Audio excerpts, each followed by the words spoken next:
Hi guys, and welcome po ulit sa aking YouTube channel, Reg TV. And ako nga po pala yung Kuya Reg. At ngayon ang topic natin. Kung nagtatanong kayo kung pwede ba kayong mag-clap-clap kahit LDR kayo, pwede. Hindi nga lang kasing sarap kumpara pag magkasama kayo, pero madadala pa rin kayo niyan sa finish line. Kaya kung gusto mong painitin ang relasyon nyo kahit na LDR kayo, panoorin mo ang video natin ngayon. At sigurado, mapapaputok niyan yung mga galit na bulkan nyo. Kaya kung interesado ka, chill ka lang dyan. Dahil uumpisahan na natin yan pagkatapos ng intro.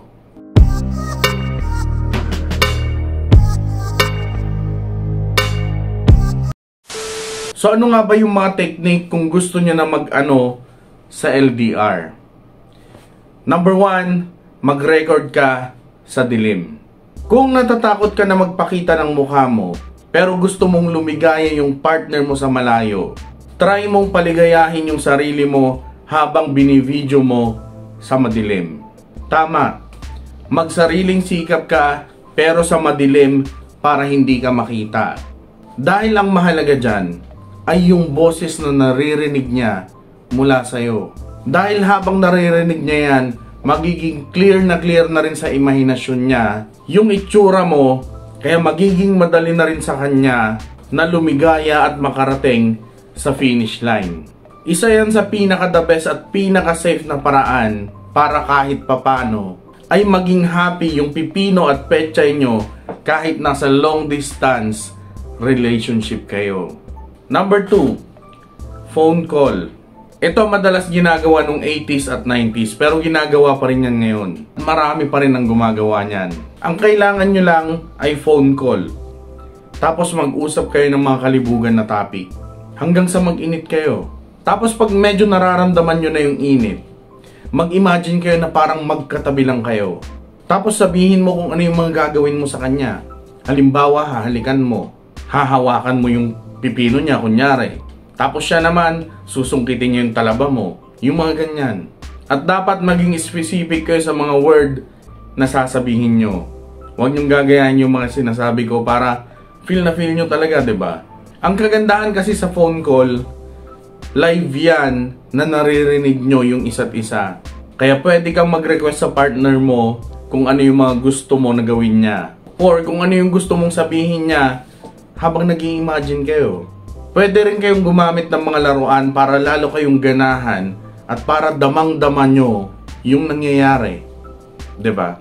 Super effective niyan lalo na kung miss na miss nyo yung isa't isa. Kaya kahit boses lang yung naririnig mo, sapat na. Number 3, gawin nyo sa chat. Kung bago pa lang yung relasyon nyo pero kailangan nyo maging LDR, magandang gamitin yung chat lang muna para super safe. Kung wala ka pang tiwala sa kanya na mag-send ng mga video or via phone call dahil hindi mo pa siya lubos nakilala. Dahil bago pa lang kayo eh. Pero alam nyo naman siguro kung ano yung feeling pag bago pa lang yung relasyon, di ba? Mainit-init pa yan. Kaya kahit sa mga chat lang kayong maglabas ng mga imahinasyon nyo, sigurado gagana yan para mag-init kayo. At para makarating sa finish line. Magandang paraan din yan para maibsan yung pagka-miss nyo sa isa't isa. At syempre para ma-excite kayo na magkita sa future. 'Di ba? Number 4, maglaro kayong dalawa. Kung matagal na kayo, nagkasama na rin kayo dati, at malaki yung tiwala nyo sa isa't isa, subukan nyong painitin yung usapan nyo sa pamamagitan ng laro. Maraming games dyan na pagpipilian pero ang may sasuggest ko sa inyo ay yung guessing game or question and answer. Simple lang. Magpahula ka ng mga bagay sa kanya. At pag nahulaan niya, magtanggal ka ng isang saplot sa katawan mo. Ituloy nyo lang yan hanggang sa makarating kayo sa pinaka-exciting na part. Maganda yan dahil hindi lang yan napapainit yung pag-uusap nyo. Nag-e-enjoy din kayo sa mga tanong at sagot ng bawat isa. At magiging close kayo lalo dahil ibang level yan pag na-entertain nyo yung bawat isa kahit hindi kayo magkasama. At syempre pagkatapos ng game na yan, pag natanggal na lahat ng saplot nyo, alam na kung saan pupunta yan. Kaya magiging happy na wala pang sakit sa puson. 'Di ba?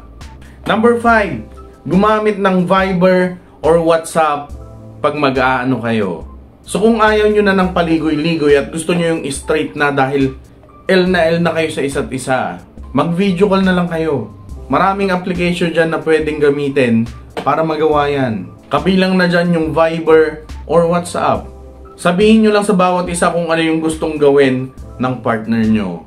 Halimbawa sabihin mo, gusto ko hawakan mo yung pechay mo. Ipakita mo yung maugat na ampalaya mo.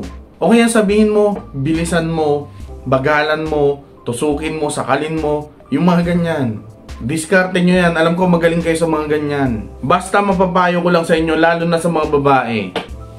Siguraduhin nyo na mapagkakatiwalaan yung partner nyo.